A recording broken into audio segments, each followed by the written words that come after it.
Hello friends, ಎಲ್ಲರೂ ಹೇಗಿದ್ದೀರಾ? ಎಲ್ಲರೂ ಚೆನ್ನಾಗಿದ್ದೀರಾ ಅಂತ ಭಾವಿಸ್ತೇನೆ. ಮೊದಲಿಗೆ welcome to my vlog.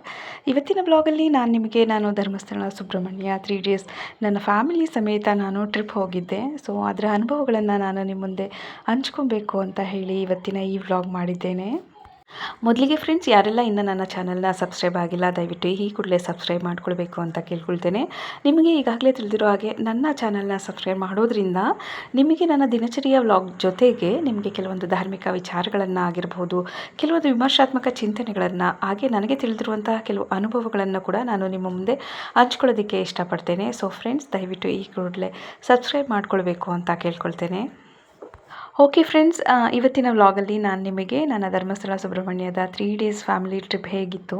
So ಈಗೆಲ್ಲ ಮಕ್ಕಳಿಗೆ ರಜಾ ಇದೆ. ಸೊ ಫ್ಯಾಮಿಲಿ ಸಮೇತ ಹೋಗ್ಬೋದಾ, ದರ್ಶನ ಚೆನ್ನಾಗಾಗುತ್ತಾ, ಕ್ರೌಡ್ ಇದೆಯಾ, ಸೊ ತುಂಬ ಬಿಸಿಲಿದೆಯಾ, ಸೊ ಈ ಥರದೊಂದಷ್ಟು ವಿಚಾರಗಳನ್ನು ನಾನು ನಿಮಗೆ ತಿಳಿಸ್ತೇನೆ.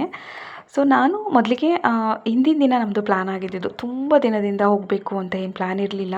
ಸೊ ಸಡನ್ ಪ್ಲ್ಯಾನ್ ಆಗಿದ್ದಿದ್ದು. ಕೆಲವೊಂದು ಸಲ ಸಡನ್ ಪ್ಲ್ಯಾನ್ ತುಂಬ ಬೇಗ ವರ್ಕ್ ಆಗುತ್ತೆ. ತುಂಬ ದಿನದಿಂದ ಅಂದ್ಕೊಂಡಿದ್ರು ಹೋಗೋದಕ್ಕಾಗಿರಲ್ಲ. ಕೆಲವು ಪುಣ್ಯಕ್ಷೇತ್ರಗಳಿಗೆ ನಾವು ಹೋಗಬೇಕು ಅನ್ನೋದಕ್ಕಿಂತ ದೇವರು ನಮ್ಮನ್ನು ಕರೆಸ್ಕೋಬೇಕು ಫ್ರೆಂಡ್ಸ್. ಹಾಗಾಗಿ ಮೇ ಬಿ ನಮ್ಮನ್ನ ಧರ್ಮಸ್ಥಳ ಸುಬ್ರಹ್ಮಣ್ಯ ದೇವರು ನಮ್ಮನ್ನು ಕರೆಸ್ಕೊಂಡಿದ್ದಾರೆ ಅಂತ ಅನಿಸುತ್ತೆ. ಹಾಗಾಗಿ ಸಡನ್ಲಿ ಇದು ಹಿಂದಿನ ದಿನ ನನ್ನ ಬ್ರದರ್ ಕೂತ್ಕೊಂಡು ಮಾತಾಡ್ತಾ ಇರಬೇಕಾದ್ರೆ ಹೀಗೆ ನಾಳೆ ಹೋಗೋಣ ಅಂತ ಹೇಳಿ ಸಡನ್ನಾಗಿ ಪ್ಲ್ಯಾನ್ ಆಯಿತು. ಸೊ ಅದೇ ಥರ ನಮ್ಮಮ್ಮ ಮತ್ತು ನನ್ನ ತಂಗಿ ಕುಮಾರಿ ಹಾಗೂ ನನ್ನ ಬ್ರದರ್ ಮಹೇಶು, ಅವ್ರ ಮಿಸ್ಸಸ್ ರಶ್ಮಿ ಹಾಗೂ ನನ್ನ ಮಗಳು ನಕ್ಷತ್ರ, ಹಾಗೆ ನನ್ನ ಬ್ರದರ್ ಮಕ್ಕಳು ಹಾದ್ವಿಕಾ, ಧ್ರುವ ಅಂತ, ಸೊ ಇಷ್ಟು ಜನ ಸಡನ್ನಾಗಿ ಪ್ಲ್ಯಾನ್ ಆಗಿತ್ತು. ಸೊ ಅದೇ ಥರ ನಾವೆಲ್ಲರೂ ಹೊರಟ್ವಿ. ಸುಮಾರು ತಿಂಡಿ ಎಲ್ಲ ತಿಂದ್ಕೊಂಡು ಬೆಳಿಗ್ಗೆ ಒಂದು 10:30, 11ಗೆ ನಾವು ಮೈಸೂರು ಬಿಟ್ವಿ. ನಿಮಗೆ ಗೊತ್ತಿರೋ ಹಾಗೆ ಮೈಸೂರಿಂದ ಧರ್ಮಸ್ಥಳ ಸುಮಾರು ಒಂದು 240 ಕಿಲೋಮೀಟರ್ಸ್ ಇರ್ಬೋದು ಫ್ರೆಂಡ್ಸ್. ನಾವು ಯಾವ ರೂಟಲ್ಲಿ ಹೋಗಿದ್ದು ಅಂತ ಹೇಳೋದಾದರೆ ಹಾಸನ ಸಕಲೇಶಪುರ ರೂಟಲ್ಲಿ ನಾವು ಬಂದ್ವಿ. ಸೊ ಹಾಗಾಗಿ ಜರ್ನಿ ಅಂತ ನಮಗೇನು ಅನ್ನಿಸ್ಲಿಲ್ಲ. 240 ಕಿಲೋಮೀಟರ್ಸ್ ನಮಗೆ ತುಂಬ ದೂರ ಅಂತ ಏನು ಅನ್ನಿಸ್ಲಿಲ್ಲ. 5 ಅವರ್ ಜರ್ನಿ ಆರಾಮಾಗಿ ಬಂದ್ವಿ.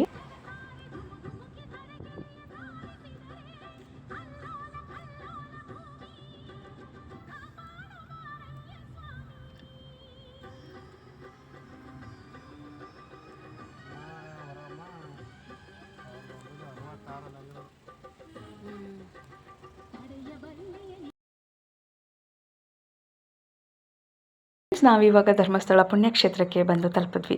ಸೊ ನಾವು ಬರ್ತಿದ್ದಾಗೆ ಒಂದು ವಿಶೇಷತೆನ ನಾವಿಲ್ಲಿ ನೋಡಿದ್ವಿ. ಏನಪ್ಪ ವಿಶೇಷತೆ ಅನ್ನೋದಾದರೆ ಅಲ್ಲಿನ ದೀಪಾಲಂಕಾರ. ಈ ದೀಪಾಲಂಕಾರದ ವಿಶೇಷತೆ ಏನಪ್ಪ ಅಂತ ಹೇಳೋದಾದರೆ ಫ್ರೆಂಡ್ಸ್, ನಿಮಗೆಲ್ರಿಗೂ ಗೊತ್ತಿರೋ ಹಾಗೆ ನಮ್ಮ ಧರ್ಮಸ್ಥಳದ ಧರ್ಮಾಧಿಕಾರಿಗಳಾದಂಥ ಶ್ರೀಯುತ ವೀರೇಂದ್ರ ಹೆಗ್ಗಡೆ ಅವರು, ಅವರ ಅಣ್ಣನ ಮಗನ ಮದುವೆ ಕೂಡ ಈ ಟೈಮಲ್ಲಿ ಅಲ್ಲಿ ಅರೇಂಜ್ ಆಗಿದೆ. ಸೊ ಹಾಗಾಗಿ ಇಷ್ಟೊಂದೆಲ್ಲ ದೀಪಾಲಂಕಾರ ಮಾಡಿರೋದು ಅಂತ ತಿಳಿಯಿತು. ನಾವು ಆಗ ನಿಮಗೆ ಗೊತ್ತಿರೋ ಹಾಗೆ ದೇವಸ್ಥಾನದ ಎಡಭಾಗದಲ್ಲಿ ಒಂದು ವೀರೇಂದ್ರ ಹೆಗ್ಗಡೆ ಅವರ ವಾಸಸ್ಥಳನ ನಾವು ನೋಡಬಹುದು. ಆದರೆ ಹಿಂಭಾಗದಲ್ಲಿ ಅವರ ಅಣ್ಣನ ಮನೆ ಇದೆ. ಸೊ ಫ್ರೆಂಡ್ಸ್, ಈಗ ನೀವು ನೋಡ್ತಾ ಇದ್ದೀರಲ್ಲ, ಈ ಪ್ಲೇಸಲ್ಲಿ ಬರುತ್ತೆ. ಸೊ ಬಹಳ ವಿಜೃಂಭಣೆಯಿಂದ ಹೊರಗಡೆ ಎಲ್ಲ ತುಂಬ ದೀಪ ಅಲಂಕಾರ ಮಾಡಿದ್ದಾರೆ. ಎಲ್ಲ ಬೀದಿಗಳಲ್ಲೂ ಕೂಡ ಇದೇ ಥರ ವಿಶೇಷವಾಗಿ ಅಲಂಕಾರ ಮಾಡಿದ್ದಾರೆ. ಸೊ ಆ ಒಂದು ಮದುವೆ ಒಂದು ಸಂಭ್ರಮ ದೇವಸ್ಥಾನದಲ್ಲಿ ಬಹಳ ವಿಶೇಷವಾಗಿ ಕಾಣಿಸ್ತಾ ಇತ್ತು. ಸೊ ಆ ದಿನ ನಾವು ಹೋಗಿರೋದು ನಮಗೂ ಒಂಥರ ವಿಶೇಷ ಅಂತ ಅನ್ನಿಸ್ತಾ ಇತ್ತು ಫ್ರೆಂಡ್ಸ್. ಓಕೆ, ಈ ದೀಪಾಲಂಕಾರ ಎಲ್ಲ ನೋಡಿಕೊಂಡು ನಾವು ದೇವಸ್ಥಾನಕ್ಕೆ ಹೋಗೋಣ ಅಂತ ಎಲ್ಲರೂ ಒಟ್ಟಿಗೆ ಹೋದ್ವಿ. ಸೊ ಹೋಗುವಾಗ ತುಂಬ ಕ್ರೌಡ್ ಅಂತ ಏನು ಅನ್ನಿಸ್ಲಿಲ್ಲ ಫ್ರೆಂಡ್ಸ್. ಬೇಸಿಗೆ ರಜೆ ಇರೋದ್ರಿಂದ ಮೇ ಬಿ ತುಂಬ ರಶ್ ಇರುತ್ತೆ ಅಂತ ನಾನು ಎಕ್ಸ್ಪೆಕ್ಟ್ ಮಾಡಿದ್ದೆ. ಬಟ್ ಇನ್ನೂ ಕೂಡ ಕೆಲವು ಎಕ್ಸಾಮ್ಸ್ ಎಲ್ಲ ನಡೀತಾ ಇರೋದ್ರಿಂದ ಸ್ವಲ್ಪ ಕ್ರೌಡ್ ಕಡಿಮೆನೇ ಇದೆ. ಸೊ ಹಾಗಾಗಿ ಆರಾಮಾಗಿ ದರ್ಶನ ಮಾಡ್ಬೋದು ಅಂತ ಹೇಳಿ ಎಲ್ಲರೂ ಫ್ರೆಶ್ ಅಪ್ ಆಗಿ ನಾವೆಲ್ಲರೂ ಟೆಂಪಲ್ಗೆ ಹೋದ್ವಿ. ಫ್ರೆಂಡ್ಸ್, ನಮ್ಮ ಧರ್ಮಸ್ಥಳ ಪುಣ್ಯಕ್ಷೇತ್ರದ ಬಗ್ಗೆ ಪ್ರತಿಯೊಬ್ಬರಿಗೂ ಗೊತ್ತಿದೆ. ಸೊ ನನಗೆ ಎಷ್ಟು ಗೊತ್ತೋ ಅದನ್ನು ನಿಮಗೆ ತಿಳಿಸೋ ಪ್ರಯತ್ನ ಮಾಡ್ತೇನೆ. ಧರ್ಮಸ್ಥಳ ವಿಶೇಷತೆ ಏನಪ್ಪ ಅಂತ ಹೇಳೋದಾದರೆ, ಧರ್ಮಸ್ಥಳ ಈ ಹೆಸರೇ ಹೇಳೋದಾದರೆ ಇದೊಂದು ಧರ್ಮದ ಸ್ಥಳ ಅಂತ ಹೇಳ್ಬೋದು. ಈ ಒಂದು ಸ್ಥಳದಲ್ಲಿ ಧರ್ಮ, ನ್ಯಾಯ, ಸತ್ಯ ಮತ್ತು ಸೇವೆ ಈ ಥರ ಒಂದು ಮಹತ್ವ ಇರುವಂತಹ ಸ್ಥಳನ ಧರ್ಮಸ್ಥಳ ಅಂತ ಕರಿಬೋದು ಫ್ರೆಂಡ್ಸ್. ಇಲ್ಲಿ ನಮಗೆ ಮನಃಶಾಂತಿ ಮತ್ತು ನಮ್ಮ ಧರ್ಮದ ಮೌಲ್ಯಗಳ ಬಗ್ಗೆ ನಾವು ಈ ಒಂದು ಸ್ಥಳಗಳಲ್ಲಿ ಬಹಳ ತಿಳ್ಕೊಳ್ಬೋದು ಫ್ರೆಂಡ್ಸ್. ಫ್ರೆಂಡ್ಸ್, ನಮ್ಮ ಧರ್ಮಸ್ಥಳದ ಇತಿಹಾಸನ ನೋಡೋದಾದರೆ, ಧರ್ಮಸ್ಥಳ ಶತಮಾನಗಳ ಹಿಂದೆಯೇ ಹೆಗ್ಡೆಯವರ ಕುಟುಂಬದವರು ಈ ಒಂದು ಪುಣ್ಯಕ್ಷೇತ್ರನ ಕಟ್ಟಿದಂಥದ್ದು ಅಂತ ನಮ್ಮೆಲ್ಲರಿಗೂ ತಿಳಿದೇ ಇದೆ. ವಿಶೇಷವಾಗಿ ಬೀರ್ಬನ್ನ ಪರ್ಗಿಡೆ ಎಂಬ ಸ್ಥಳೀಯ ನಾಯಕರುಗಳಿಂದ, ಅಂದರೆ ಅಲ್ಲಿನ ಹೆಗ್ಡೆಯವರ ಕುಟುಂಬದವರಿಂದ ಇದು ಸ್ಥಾಪನೆ ಆಗಿದ್ದಿದ್ದು ಫ್ರೆಂಡ್ಸ್. ಇದು ಸುಮಾರು 800 ವರ್ಷಗಳ ಹಿಂದೆಯೇ ಈ ಒಂದು ದೇವಸ್ಥಾನ ಅಂದರೆ ಪುಣ್ಯಕ್ಷೇತ್ರ ಪ್ರಾರಂಭ ಆಗಿದ್ದಿದ್ದು. ನನಗೆ ಇತಿಹಾಸದಲ್ಲಿ ನಾನು ಓದಿರೋ ಪ್ರಕಾರ ಇದು ಜೈನ ಧರ್ಮದ ಸ್ಥಳ ಆಗಿತ್ತು ಹಿಂದೆ. ನಂತರ ಇದು ಶ್ರೀ ಮಂಜುನಾಥ ಸ್ವಾಮಿ ಶಿವನ ಪ್ರತಿಷ್ಠಾಪನೆನ ನಮ್ಮ ವಾದಿರಾಜ ತೀರ್ಥರು ಅನ್ನೋರು ಇದನ್ನು ಪ್ರತಿಷ್ಠಾಪನೆ ಮಾಡಿದರು ಅಂತ ಒಂದು ಪ್ರತೀತಿ ಇದೆ ಫ್ರೆಂಡ್ಸ್. ಶ್ರೀ ಮಂಜುನಾಥ ದೇವಸ್ಥಾನ ಗರ್ಭಗುಡಿ ಬಗ್ಗೆ ನಿಮಗೆ ಹೇಳೋದಾದರೆ, ನಮ್ಮ ಶ್ರೀ ಮಂಜುನಾಥ ದೇವಸ್ಥಾನದ ಒಂದು ವಿಶೇಷತೆ ಏನಪ್ಪ ಅಂತ ಹೇಳೋದಾದರೆ, ದೇವರನ್ನು ನಾವು ದೀಪದ ಆ ಬೆಳಕಿನಲ್ಲಿ ನಾವು ಆ ದೃಶ್ಯನ ಕಣ್ತುಂಬಿಕೊಳ್ಬೇಕು. ಯಾಕಂದರೆ ಇಲ್ಲಿ ಯಾವುದೇ ರೀತಿ ಗರ್ಭಗುಡಿ ಒಳಗಡೆ ಲೈಟ್ಸ್ ಆನ್ ಮಾಡಿರಲ್ಲ, ಅದರ ವಿಶೇಷತೆಯೇ ಹಾಗೆ. ಸೊ ದೀಪದ ಬೆಳಕಲ್ಲಿ ನಾವು ಲಿಂಗ ರೂಪದ ಚಿನ್ನ ಲೇಪಿತವಾಗಿರುವಂತಹ ನಮ್ಮ ಶ್ರೀ ಮಂಜುನಾಥ ದೇವರನ್ನು ನಾವು ಕಣ್ತುಂಬಿಕೊಳ್ಬೋದು. ಧರ್ಮಸ್ಥಳದ ಇನ್ನೊಂದು ವಿಶೇಷತೆ ಏನಪ್ಪ ಅಂತ ಅನ್ನೋದಾದರೆ, ಧರ್ಮಸ್ಥಳದ ಕಾಯಿ ತೊಗೊಂಡು ಬಂದು ಮನೆಗೆ ಕಟ್ಟುವಂಥದ್ದು. ಸೊ ಇದು ನಾನು ನೋಡಿರೋ ಹಾಗೆ ನಮ್ಮ ಮನೆಗಳಲ್ಲಿ ತುಂಬ, ನಾನು ಚಿಕ್ಕದ್ರಿಂದ ನೋಡಿದ್ದೀನಿ. ಸೊ ನಾವು ಯಾವಾಗೆಲ್ಲ ಧರ್ಮಸ್ಥಳಕ್ಕೆ ಹೋಗ್ತೀವಿ ಅಲ್ಲಿಂದ ಕಾಯಿ ತೊಗೊಂಡು ಬಂದು ಕಟ್ತೀವಿ. ಹಳೆ ಕಾಯಿ ಏನು ಕಟ್ಟಿರ್ತೀವಿ ಅದನ್ನು ಹರಿಯೋ ನೀರಿಗೆ ಬಿಟ್ಬಿಟ್ಟು ಹೊಸದಾಗಿ ಕಾಯಿ ತೊಗೊಂಡು ಬಂದು ಮನೆಗೆ ಕಟ್ತೀವಿ. ಸೊ ಇದ್ರ ವಿಶೇಷತೆ ಏನಪ್ಪ ಅನ್ನೋದಾದರೆ, ಅದು ರಕ್ಷೆಗೆ ಇರುವಂಥ ಕಾಯಿ. ಸೊ ಈ ಕಾಯಿನ ನಾವು ಮನೆಗೆ ತಂದು ಕಟ್ಟೋದ್ರಿಂದ ಮನೆಗೆ ಒಳ್ಳೆಯದಾಗತ್ತೆ. ಯಾವುದೇ ರೀತಿ ನಕಾರಾತ್ಮಕ ಶಕ್ತಿ ನಮ್ಮ ಮನೆ ಒಳಗಡೆ ಬರಲ್ಲ. ಸೊ ನಮ್ಮ ಮನೇಲಿರೋ ಪ್ರತಿಯೊಬ್ಬರಿಗೂ ಆರೋಗ್ಯ ಆಯುಷ್ಯ ಎಲ್ಲ ಕೊಟ್ಟು ಕಾಪಾಡುತ್ತೆ. ಇದು ನಮಗೆ ರಕ್ಷೆಯಾಗಿರುತ್ತೆ ಅನ್ನೋದಕ್ಕೋಸ್ಕರ ಈ ಕಾಯಿನ ಕಟ್ಟುವಂಥದ್ದು. ಯೂಶ್ವಲಿ ಎಲ್ಲರೂ ಕೂಡ ನೀವೆಲ್ಲರೂ ತಂದು ಕಟ್ತೀರಾ ಅಂತ ಅಂದ್ಕೊಂಡಿದ್ದೀನಿ. ಸೊ ನಾವಂತೂ ಪ್ರತಿ ಸಲ ನಾವು ಧರ್ಮಸ್ಥಳಕ್ಕೆ ಹೋದಾಗೆಲ್ಲ ಕಾಯಿ ತೊಗೊಂಡು ಬಂದು ಚೇಂಜ್ ಮಾಡಿ ಕಾಯಿನ ಕಟ್ಟುವಂಥದ್ದು ವಿಶೇಷತೆ ಫ್ರೆಂಡ್ಸ್. ಓಕೆ, ನೆಕ್ಸ್ಟ್ ನಾನು ಇನ್ನೊಂದು ವಿಶೇಷತೆ ಬಗ್ಗೆ ನಿಮಗೆ ತಿಳಿಸಲೇಬೇಕು ಫ್ರೆಂಡ್ಸ್. ಏನಪ್ಪ ಅಂದರೆ ತೀರ್ಥಸ್ನಾನ. ಧರ್ಮಸ್ಥಳ ಕ್ಷೇತ್ರದ ತೀರ್ಥಸ್ನಾನ ಬಹಳ ಪವಿತ್ರವಾದಂತಹ ತೀರ್ಥಸ್ನಾನ ಅಂತಲೇ ಹೇಳ್ಬೋದು. ಯಾಕಪ್ಪ ಅಂದರೆ ನಮ್ಮ ಧರ್ಮಸ್ಥಳ ಮಂಜುನಾಥ ದೇವಸ್ಥಾನದ ಅಭಿಷೇಕದ ನೀರನ್ನು ಬೆರೆಸಿರುವಂತಹ ಒಂದು ಪ್ರಿಪೇರ್ ಮಾಡಿರುವಂಥ ನೀರನ್ನು ತೀರ್ಥಸ್ನಾನ ಅಂತ ಹೇಳಿ ಅಲ್ಲಿ ಮಾಡಿಸ್ತಾರೆ. ಸೊ ಇದು ಅಲ್ಲಿನ ಬಹಳ ವಿಶೇಷವಾಗಿರುವಂಥದ್ದು. ಆದರೆ ನನಗೆ ಇವತ್ತಲ್ಲಿ ನೋಡಿದಾಗ ಏನು ಅನ್ನಿಸ್ತಂದರೆ, ಇದ್ರ ಬಗ್ಗೆ ಅಷ್ಟು ಅವೇರ್ನೆಸ್ ಇಲ್ಲ ಈಗಿನ ಜನ್ರೇಷನಲ್ಲಿ ಅಂತ ಅನ್ನಿಸ್ತಾ ಇದೆ. ಯಾಕಂದರೆ ನಾನು ನೋಡಿದಿರೋ ಹಾಗೆ ನಮ್ಮ ಅತ್ತೆ ಸೋದರತ್ತೆ ಗೌರಮ್ಮ ಅಂತ, ಅವರು ಹೋದಾಗೆಲ್ಲ ಅಲ್ಲಿ ತೀರ್ಥ ಸ್ನಾನ ಮಾಡೋರು. ಹಾಗೆ ನಮಗೂ ಕೂಡ ನಮ್ಮನ್ನು ಜೊತೆನಲ್ಲಿ ಕರ್ಕೊಂಡು ಹೋಗೋರೆಲ್ಲ ನಮಗೂ ಕೂಡ ಅದೇ ತೀರ್ಥ ಸ್ನಾನ ಮಾಡಿಸೋರು. ಯಾಕಪ್ಪ ಅಂದರೆ ಅದು ತೀರ್ಥ ಸ್ನಾನ ಮಾಡಿಸೋದು ತುಂಬ ಒಳ್ಳೆಯದಲ್ಲಿ ಅಂತ ಹೇಳಿ. ಅದು ಪರ್ ಹೆಡ್ಡು ಒಂದು 20 ರೂಪೀಸ್ ಅಷ್ಟೇ ತೊಗೊಳ್ಳೋದು ಅಲ್ಲಿ. ಸೊ ನಾವು ಹೋಗಿರೋಂಥ 8 ಜನನೂ ಕೂಡ ಅಲ್ಲಿ ತೀರ್ಥ ಸ್ನಾನ ಮಾಡಿದ್ವಿ. ಆಗ ಅಲ್ಲಿ ಇರೋ ಪುರೋಹಿತರ ಹತ್ರ ನಾನು ಮತ್ತೆ ಇನ್ನೊಂದು ಸಲ ಕೇಳಿದೆ, ಈ ವಿಶೇಷತೆ ಏನಿದು ಇದು ತೀರ್ಥ ಸ್ನಾನದ್ರ ಬಗ್ಗೆ ಅಂತ ಕೇಳಿದಾಗ ಅವರು ಹೇಳಿದಷ್ಟೇ, ಇದು ಅಭಿಷೇಕದ ನೀರು. ಇದನ್ನು ತೀರ್ಥ ಸ್ನಾನ ಮಾಡೋದ್ರಿಂದ ನಮಗೆ ಅಂದರೆ ನಮ್ಮ ಬಾಡಿನಲ್ಲಾಗಲಿ ಅಥವಾ ನಮ್ಮ ಮನಸ್ಸಲ್ಲಿ ಯಾವುದೇ ರೀತಿಯ ನಕಾರಾತ್ಮಕತೆ ಇದ್ದರೆ ಅದು ಖಂಡಿತ ಹೋಗ್ಲಾಡ್ಸುತ್ತೆ. ಅದಲ್ಲದೆ ನಮಗೆ ಆ ಒಂದು ಸ್ನಾನ ನೀರು ನಮ್ಮ ಮೈ ಮೇಲೆ ಬೀಳೋದ್ರಿಂದ ಒಂದು ಪವಿತ್ರ ಸ್ನಾನ ಆಗುತ್ತೆ. ಹಾಗೆ ನಮ್ಮದು ಯಾವುದೇ ಪಾಪಕರ್ಮಗಳು ಕೂಡ ಕಳೆಯುತ್ತೆ, ನಮಗೆ ಅಭಿವೃದ್ಧಿ ಏಳಿಗೆ ಆಗುತ್ತೆ. ಹಾಗೆ ಸಕಾರಾತ್ಮಕವಾಗಿ ನಾವು ನಮ್ಮ ಲೈಫ್ ಜರ್ನಿನಲ್ಲಿ ನಾವು ಅಭಿವೃದ್ಧಿ ಹೊಂದಲು ಕೂಡ ನಮಗೆ ಅದು ಸಹಾಯ ಮಾಡುತ್ತೆ. ಹಾಗೆ ಆರೋಗ್ಯ ಅಭಿವೃದ್ಧಿ ಎಲ್ಲವೂ ಸಿಗುತ್ತೆ. ಹಾಗಾಗಿ ಇದೊಂದು ಸ್ನಾನ ಮಾಡೋದು ತುಂಬ ಒಳ್ಳೆಯದು ಅಂತ ಅಲ್ಲೇ ಅರ್ಚಕರು ಕೂಡ ಹೇಳಿದ್ರು. ಅಲ್ಲೇ ಅರ್ಚಕರನ್ನ ನಾವು ಮಾತಾಡಿಸಿದ್ವಿ ನಮ್ಮ ಫ್ಯಾಮಿಲಿ ಎಲ್ಲರೂ. ಆಗ ಅವರು ಇದ್ರ ಬಗ್ಗೆ ಎಲ್ಲ ತುಂಬ ಬ್ರೀಫಾಗಿ ಹೇಳಿದ್ರು. ಜೊತೆಗೆ ನಾನು ಕೂಡ ಕುವೆಂಪು ನಗರ ಮೈಸೂರೇ ಅಂತಲೂ ಕೂಡ ಅವ್ರು ನಮಗೆ ಹೇಳಿದ್ರು. ಖುಷಿ ಆಯಿತು ನಮ್ಮವರೇ ಅಂತ ಹೇಳಿ. ಸೊ ಹಾಗಾಗಿ ನಾನು ಅಲ್ಲಿ ದೇವಸ್ಥಾನದಲ್ಲಿ ವೀಡಿಯೋ ಮಾಡ್ಕೊಳ್ಬಾರ್ದಾಗಿತ್ತು. ಆದರೂ ಒಂದೇ ಒಂದು ಸಣ್ಣದಾಗಿ ಅದು ತೀರ್ಥ ಸ್ನಾನ ಹೇಗಿರುತ್ತೆ ಅಂತ ಜಸ್ಟ್ ಅದೊಂದು ದೃಶ್ಯನ ನಿಮಗೆ ತೋರಿಸೋಣ ಅಂತೇಳಿ ಒಂದು ಸಣ್ಣದಾಗಿ ಒಂದು ವಿಡಿಯೋ ಮಾಡಿದೆ.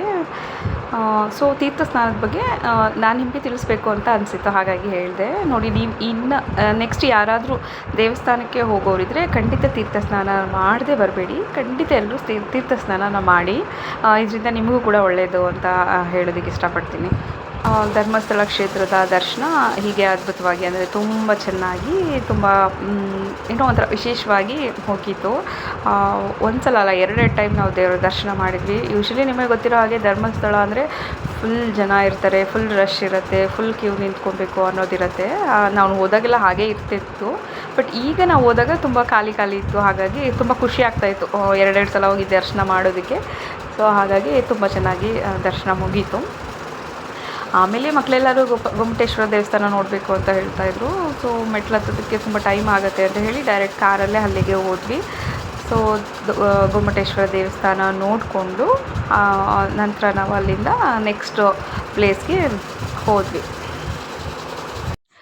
ನಂತರ ನಾವು ಹೋಗಿದ್ದಿದ್ದು ಉಜಿರೆಗೆ. ಉಜಿರೆನಲ್ಲಿ ನಿಮಗೆ ತಿಳಿದಿರೋ ಹಾಗೆ ಸೂರ್ಯನಾರಾಯಣ ದೇವಸ್ಥಾನ ಬಹಳ ಪ್ರಸಿದ್ಧಿಯಾಗಿರುವಂಥ ದೇವಸ್ಥಾನ. ಸೂರ್ಯನಾರಾಯಣ ದೇವಸ್ಥಾನದ ವಿಶೇಷತೆ ಬಗ್ಗೆ ನಿಮಗೆ ಹೇಳೋದಾದರೆ, ಅಲ್ಲಿ ನಾವು ಯಾವುದಾದ್ರೂ ಒಂದು ಹರಕೆನ ಕಟ್ಕೊಂಡು ಬಂದಾಗ ಅದು ಖಂಡಿತವಾಗ್ಲೂ ನೆರವೇರುತ್ತೆ. ಸೊ ನೆರವೇರಿದ ನಂತರ ನಾವು ಗೊಂಬೆ ರೂಪದಲ್ಲಿ ನಾವು ಹರಕೆನ ಸಲ್ಲಿಸುವಂಥದ್ದು ಇಲ್ಲಿಯ ವಿಶೇಷತೆ. ಉದಾಹರಣೆಗೆ ಹೇಳೋದಾದರೆ, ನಾವು ಮನೆ ಕಟ್ಟಬೇಕು ಅಂತ ಹರ್ಸ್ಕೊಂಡು ಬಂದರೆ ನಾವು ನಂತರ ಅದು ಹರಕೆ ಫಲಿಸಿದ ನಂತರ ನಾವು ಒಂದು ಮನೆ ರೂಪದ ಒಂದು ಸಣ್ಣದಾಗಿ ಗೊಂಬೆನ ನಾವು ಸಲ್ಲಿಸ್ಬೋದು. ಅಥವಾ ಕಾರ್ ತೊಗೊಳ್ಬೇಕು ಅಂತ ಏನಾದರೂ ನಾವು ಹರಕೆ ಕಟ್ಕೊಂಡು ಬಂದರೆ ನಾವು ಕಾರ್ ರೂಪದಲ್ಲಿ ಒಂದು ಸಣ್ಣ ಗೊಂಬೆ ಆಕಾರದಲ್ಲಿ ನಾವು ಅದನ್ನು ದೇವರಿಗೆ ಸಲ್ಲಿಸುವಂಥದ್ದು. ಈಗ ನೀವು ನೋಡ್ತಾ ಇರೋದು ಆ ಹರಕೆ ಸಲ್ಲಿಸುವಂತಹ ಒಂದು ಅಲ್ಲಿ ಇರುವಂಥ ಶಾಪು, ಅಂದರೆ ಅಂಗಡಿ.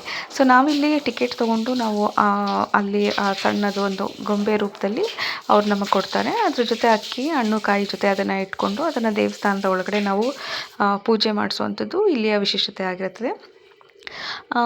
ಸೂರ್ಯನಾರಾಯಣ ದೇವಸ್ಥಾನದಲ್ಲಿ ಹರಕೆನ ಸಲ್ಲಿಸುವಂಥದ್ದು. ಹಾಗೆ ನಾವು ಹರಕೆ ಕಟ್ಕೊಳ್ಳುವಂಥದ್ದು ಇದೀಗ ನೀವು ನೋಡ್ತಾ ಇರೋವಂಥ ಈ ಪ್ಲೇಸು ಅಲ್ಲಿ ಮೂಲ ದೇವಸ್ಥಾನ, ಸೂರ್ಯನಾರಾಯಣ ಮೂಲ ಸ್ಥಾನದಲ್ಲಿ ನಾವು ಹರಕೆ ಮಾಡ್ಕೊಳ್ಳೋವಂಥದ್ದು. ಅದನ್ನು ಹರಕೆ ಸಲ್ಲಿಸುವಂಥದ್ದು ನೀವು ಮೊದಲು ತೋರಿಸಿದ್ನಲ್ಲ ಆ ವಿಡಿಯೋದಲ್ಲಿ ಅದು ಹರಕೆ ಸಲ್ಲಿಸುವಂಥದ್ದು. ಸೊ ನಾವು ಈ ಹರಕೆ ಕಟ್ಕೊಳ್ಳುವಂಥದ್ದು ಈ ಒಂದು ಮಣ್ಣಿನ ಗೊಂಬೆಗಳೆಲ್ಲ ರಾಶಿ ರಾಶಿಯಲ್ಲಿ ಇಟ್ಟಿರ್ತಾರೆ. ಸೊ ಅಲ್ಲೇ ದೇವರು ಉದ್ಭವ ಆಗಿರುವಂಥದ್ದು. ನಾವು ಅಲ್ಲಿ ಹರಕೆ ಕಟ್ಕೊಂಡು ಬಂದಾಗ ನಾವು ಹರಕೆ ಅದು ನಮಗೆ ಫಲಿಸಿದ ನಂತರ ನಾವು ಈ ದೇವಸ್ಥಾನದಲ್ಲಿ ನಾವು ಹರಕೆ ಸಲ್ಲಿಸುವಂಥದ್ದು ಈ ಒಂದು ವಿಶೇಷವಾಗಿ ಈ ಸೂರ್ಯನಾರಾಯಣ ದೇವಸ್ಥಾನದ್ದು ಆಗಿರುತ್ತೆ ಫ್ರೆಂಡ್ಸ್. ನೀವೇನಾದರೂ ನಿಮ್ಮ ಆರ್ಕೆಗಳಿದ್ದರೆ ಅಥವಾ ನಿಮ್ಮ ಮನಸ್ಸಲ್ಲಿ ಮನೆ ಕಟ್ಟಬೇಕು ಅಥವಾ ಯಾವುದಾದ್ರೂ ಕೋರ್ಟ್ ವಿಚಾರಗಳಾಗಿರ್ಬೋದು ಅಥವಾ ಬೇರೆ ಯಾವುದೇ ಸಮಸ್ಯೆಗಳಿದ್ರೂ ಅದ್ರ ಬಗ್ಗೆ ನೀವು ಹರಕೆ ಕಟ್ಕೊಳ್ಳಿ. ಅದು ನೆರವೇರಿದ ನಂತರ ಆ ರೂಪದ ಒಂದು ಮರದ ಗೊಂಬೆಗಳು ಅಥವಾ ಮಣ್ಣಿನ ಗೊಂಬೆಗಳನ್ನು ಅಲ್ಲಿ ಕೊಡ್ತಾರೆ ಅವರೇನೆ. ಸೊ ಅದನ್ನು ನಾವು ಟಿಕೆಟ್ ತೊಗೊಂಡು ಆ ಹರಕೆ ರೂಪದಲ್ಲಿ ನಾವು ಅದನ್ನು ದೇವರಿಗೆ ಪೂಜೆಯಲ್ಲಿ ಸಲ್ಲಿಸುವಂಥದ್ದು ಇಲ್ಲಿ ವಿಶೇಷ ಆಗಿರುತ್ತದೆ. ಸೊ ನೆಕ್ಸ್ಟ್ ಯಾರಾದರೂ ನೀವು ಹೋಗೋದಿದ್ರೆ ಖಂಡಿತವಾಗ್ಲೂ ಈ ಸ್ಥಳಕ್ಕೆ ಭೇಟಿ ನೀಡಿ ಅಂತ ನಾನು ನಿಮಗೆ ಕೇಳ್ಕೊಳ್ತೀನಿ. ನಂತರ ನಾವು ಹೋಗಿದ್ದಿದ್ದು ಶ್ರೀರಾಮ ಮಂದಿರಕ್ಕೆ. ಸೊ ನಿಮಗೆ ಗೊತ್ತಿರೋ ಹಾಗೆ ಶ್ರೀರಾಮ ಮಂದಿರ ಧರ್ಮಸ್ಥಳದಿಂದ ಕೇವಲ 2 ಕಿಲೋಮೀಟರ್ ಅಂತರದಲ್ಲಿ ಈ ಸನ್ನಿಧಾನ ಸಿಗುತ್ತೆ. ಸೊ ನಾವೆಲ್ಲರೂ ಶ್ರೀರಾಮ ದರ್ಶನ ಮಾಡಿದ್ವಿ. ಅವತ್ತಿನ ವಿಶೇಷತೆ ಏನಪ್ಪ ಅಂದರೆ ಹನುಮನ ಜಯಂತಿ. ಸೊ ಹನುಮಾನ್ ಜಯಂತಿ ದಿನ ಶ್ರೀರಾಮ ದರ್ಶನ ಮಾಡಿದ್ದು ನಿಜಕ್ಕೂ ಒಂದು ವಿಶೇಷ ಅಂತ ಅನ್ನಿಸ್ತು. ತದನಂತರ ನಾವು ಹೋಗಿದ್ದಿದ್ದು ಸೌತಡ್ಕ ಗಣಪತಿ ದೇವಸ್ಥಾನಕ್ಕೆ. ಸೌತಡ್ಕ ಗಣಪತಿ ದೇವಸ್ಥಾನ ಅಂದ ತಕ್ಷಣ ನಮ್ಮ ಕಣ್ಮುಂದೆ ಬರುವಂಥದ್ದು ಒಂದು ಓಪನ್ ಪ್ಲೇಸಲ್ಲಿ ಗಣಪ ಕೂತಿರ್ತಾರೆ ಅಲ್ವಾ. ಯಾಕಂದರೆ ನಾವು ಯೂಶ್ವಲಿ ಎಲ್ಲ ದೇವಸ್ಥಾನಗಳಲ್ಲಿ ಗೋಪುರ ಇರುತ್ತೆ, ಹಾಗೆ ಬಾಗಿಲು ಆ ಥರದ್ದಿರುತ್ತೆ. ಆದರೆ ಇಲ್ಲಿ ಒಂದು ಓಪನ್ ಸ್ಥಳದಲ್ಲಿ ಗಣಪ ಇರ್ತಾರೆ. ಸೊ ಹಾಗಾಗಿ ಅವ್ರ ಸುತ್ತ ಗರ್ಕೆ ಇರುತ್ತೆ ಮತ್ತು ಸುತ್ತ ಗಂಟೆಗಳನ್ನು ಕಟ್ಟಿರ್ತಾರೆ. ಇಲ್ಲಿ ವಿಶೇಷತೆಯೇ ಅದು. ನಮಗೆ ಏನಾದರೂ ಹರಕೆಗಳು ಆಗಿದ್ದಲ್ಲಿ ಅಥವಾ ಯಾವುದಾದ್ರೂ ಹರಕೆ ಕಟ್ಕೊಂಡಾಗ ನಾವು ಆ ಹರಕೆನ ತೀರಿಸೋದು ಗಂಟೆ ರೂಪದಲ್ಲಿ ಅಲ್ಲಿ ಕಟ್ತಾರೆ. ಸೊ ಎಲ್ಲ ಥರದ ಗಂಟೆಗಳನ್ನು ನೋಡ್ಬೋದು. ಸಣ್ಣ ಸೈಜಿಂದ ದೊಡ್ಡ ಸೈಜ್ವರೆಗೂ ಅಲ್ಲಿ ಗಂಟೆಗಳನ್ನು ಕಟ್ಟಿರ್ತಾರೆ. ಇಲ್ಲಿ ವಿಶೇಷತೆಯೇ ಈ ಗಂಟೆ. ಅದಲ್ಲದೆ ಇನ್ನೊಂದು ವಿಶೇಷತೆ ಏನಪ್ಪ ಅಂದರೆ ಇಲ್ಲಿಯ ಪ್ರಸಾದ. ಇಲ್ಲಿ ಅವಲಕ್ಕಿ ಪ್ರಸಾದ ಕೊಡ್ತಾರೆ. ಆ ಪ್ರಸಾದ ಬಹಳ ಟೇಸ್ಟಿಯಾಗಿರುತ್ತೆ. ಇಲ್ಲಿ ಪ್ರಸಾದ ನಾವು ಬೇರೆಲ್ಲೋ ಆ ಥರದ್ದು ಒಂದು ಅವಲಕ್ಕಿ ಪ್ರಸಾದ ನೋಡಿರೋಕ್ಕೆ ಸಾಧ್ಯನೇ ಇಲ್ಲ. ಸೊ ತುಂಬ ಚೆನ್ನಾಗಿರುತ್ತೆ. ಸೊ ಯಾರಾದರೂ ನೀವು ಇಲ್ಲಿ ಭೇಟಿ ನೀಡಿದಾಗ ಖಂಡಿತ ಇಲ್ಲಿ ಪ್ರಸಾದನ ಒಂದ್ಸಲ ನೀವು ಟೇಸ್ಟ್ ಮಾಡಿ, ತುಂಬ ಚೆನ್ನಾಗಿರುತ್ತೆ. ಹಾಗೆ ನಂತರ ನಾವು ಕುಕ್ಕೆ ಸುಬ್ರಹ್ಮಣ್ಯ ಹೋದ್ವಿ. ಕುಕ್ಕೆ ಸುಬ್ರಹ್ಮಣ್ಯ ಹೋಗ್ತಿದ್ದಾಗೆ ತುಂಬ ಬಿಸಿಲಾಗ್ತಾಯಿತ್ತು. ಯಾಕಂದರೆ ಮಧ್ಯಾಹ್ನ ಆಗಿತ್ತು. ತುಂಬ ಅಂದರೆ ತುಂಬ ಬಿಸಿಲಿತ್ತು. ಯೂಶ್ವಲಿ ನಾವು ಸುಬ್ರಹ್ಮಣ್ಯ ದೇವಸ್ಥಾನ ಅಂದರೆ ನಾವು ಹೇಗೆ ನೋಡ್ತಾ ಇದ್ದಿದ್ದಂದರೆ ಇಷ್ಟು ದಿನ ಸೋನೆ ಮಳೆ ಬೀಳ್ತಾ ಇತ್ತು ಮತ್ತು ಯಾವಾಗಲೂ ತಂಪಾಗಿರುವಂಥ ವಾತಾವರಣ ಇರ್ತಾಯಿತ್ತು. ಬಟ್ ಆದರೆ ಈ ಸಮ್ಮರಲ್ಲಿ ಕುಕ್ಕೆ ಸುಬ್ರಹ್ಮಣ್ಯದಲ್ಲೂ ಕೂಡ ತುಂಬ ಬಿಸಿಲಿದೆ. ಹಾಗಾಗಿ ನಮಗೆ ನಡೆಯೋದಕ್ಕೆ ಕಷ್ಟ ಆಗ್ತಾಯಿತ್ತು. ಕಾರ್ ನಿಲ್ಲಿಸಿ ಕಾರ್ ಪಾರ್ಕಿಂಗಿಂದ ದೇವಸ್ಥಾನದ ಒಳಗಡೆ ಹೋಗೋಷ್ಟ್ರೊಳಗಡೆ ಕಾಲೆಲ್ಲ ನಮಗೆ ಕೆಂಡದ ಮೇಲೆ ನಡೆದಿರುವಂಥ ಆ ಥರ ಫೀಲ್ ಆಗ್ತಾಯಿತ್ತು. ಅಷ್ಟು ಬಿಸಿಲಿತ್ತು. ಬಟ್ ತುಂಬ ಜನ ಅದು ಹೇಗೆ ನಡ್ಕೊಂಡು ಹೋಗ್ತಾ ಇದ್ದಾರೆ ಅಂತ ಗೊತ್ತಿಲ್ಲ. ಎಲ್ಲ ಭಕ್ತಿ ಪ್ರಭಾವ ಅಂತ ಅನಿಸುತ್ತೆ. ಸೊ ದೇವಸ್ಥಾನ ಒಳಗಡೆ ಹೋದ್ವಿ. ತುಂಬ ಅಂದರೆ ಅಲ್ಲೂ ಏನು ಅಷ್ಟು ರಶ್ ಇರಲಿಲ್ಲ. ಹಾಗೆ ದರ್ಶನ ಎಲ್ಲ ತುಂಬ ಚೆನ್ನಾಗಿ ಆಯಿತು. ಬಟ್ ಪ್ರಸಾದ ಎಲ್ಲ ನಾವು ತಿನ್ನೋದಕ್ಕೆ ಹೋಗಲಿಲ್ಲ. ಯಾಕಂದರೆ ದೇವಸ್ಥಾನದಲ್ಲಿ ಅಲ್ಲಿ ಅನ್ನಸಂತರ್ಪಣೆ ಯಾವಾಗಲೂ ಆಗ್ತಾ ಇರುತ್ತೆ. ಬಟ್ ಆದರೆ ನಮಗೆ ಕೊಬ್ಬರಿ ಎಣ್ಣೆ ಊಟ ಮಾಡಿದ್ರೆ ನಮಗೆ ಸ್ವಲ್ಪ ಅಂದರೆ ಲಾಂಗ್ ಜರ್ನಿ ಹೋಗುವಾಗ ಘಾಟ್ ಸೆಕ್ಷನಲ್ಲಿ ಸೊ ನಮ್ಗೊಂದು ಸ್ವಲ್ಪ ಅದು ಅಷ್ಟು ಅನ್ಕಂಫರ್ಟ್ ಫೀಲ್ ಆಗುತ್ತೆ ಅಂತ ಹೇಳಿ ಸೊ ನಾವ್ಯಾರೂ ಅಲ್ಲಿ ಊಟ ಮಾಡಲಿಲ್ಲ. VIP ದರ್ಶನ ಇದ್ದಿದ್ರೂ ನಾವು ಊಟಕ್ಕೆಲ್ಲ ಹೋಗಲಿಲ್ಲ. ದರ್ಶನ ಮುಗಿಸ್ಕೊಂಡು ಡೈರೆಕ್ಟ್ ನಾವು ಮೈಸೂರು ಕಡೆ ಬಂದ್ವಿ. ಓಕೆ, ಇದು ನನ್ನ ಇವತ್ತಿನ ಬ್ಲಾಗ್ ಆಗಿತ್ತು ಫ್ರೆಂಡ್ಸ್. ಇದು ನನ್ನ ಧರ್ಮಸ್ಥಳ ಸುಬ್ರಹ್ಮಣ್ಯ ಪುಣ್ಯಕ್ಷೇತ್ರಕ್ಕೆ ನಾವು 3 ಡೇಸ್ ನನ್ನ ಫ್ಯಾಮಿಲಿ ಟ್ರಿಪ್ ಹೋಗಿದ್ದಿದ್ದು ಅನುಭವನ ನಾನು ನಿಮ್ಮ ಜೊತೆ ಹಂಚ್ಕೊಂಡಿದ್ದು. ಸಾರಿ ಫ್ರೆಂಡ್ಸ್, ಏನಾದರೂ ಬೋರ್ ಆಗಿದ್ದರೆ ಖಂಡಿತ ಕ್ಷಮಿಸಿ. ನಾನು ಸ್ವಲ್ಪ ಲೆಂತಿಯಾಗಿ ಹೇಳಿದೆ ಅಂತ ಅನ್ಕೋತೀನಿ. ಬಟ್ ನನಗೆ ಅಂದರೆ ತುಂಬ ದಿನ ಆಗಿತ್ತು, ಅಂದರೆ ಲಾಸ್ಟ್ ಇಯರ್ ಹೋಗಿದ್ದಕ್ಕೆ ನಾವು ಈಗ ಈ ಇಯರ್ ಬಂದಿದ್ದು. ಸೊ ಹಾಗಾಗಿ ನಾನು ಹೋಗಿರೋಂಥ ಎಲ್ಲ ಸ್ಥಳಗಳ ಬಗ್ಗೆ ನಿಮಗೆ ತಿಳಿಸ್ಬೇಕು ಅಂತ ಹೇಳಿ ಈ ವ್ಲಾಗ್ನ ಮಾಡಿದ್ದೆ. ತುಂಬ ಖುಷಿ ಆಯಿತು ನಿಮ್ಮ ಜೊತೆ ಹಂಚ್ಕೊಂಡಿದ್ದು. ಸೊ ನೆಕ್ಸ್ಟ್ ಬ್ಲಾಗ್ ನಾನು ಬೇರೆ ಅಂದರೆ ನಾನು ಯಾವುದಾದ್ರೂ ಒಂದು ವಿಶೇಷವಾಗಿರುವಂಥ ಸ್ಥಳಗಳಿಗೆ ಹೋಗಿದ್ದಾಗ ಆಗಿರ್ಬೋದು, ಅಥವಾ ಬೇರೆ ಏನಾದರೂ ವಿಶೇಷವಾಗಿರುವಂಥದ್ದನ್ನು ನಾನು ನಿಮಗೆ ವ್ಲಾಗಲ್ಲಿ ತಿಳಿಸ್ಕೊಡ್ತೀನಿ friends. Thank you once again ಎಲ್ರಿಗೂ. ಬಾಯ್ ಬಾಯ್ ಬಾಯ್.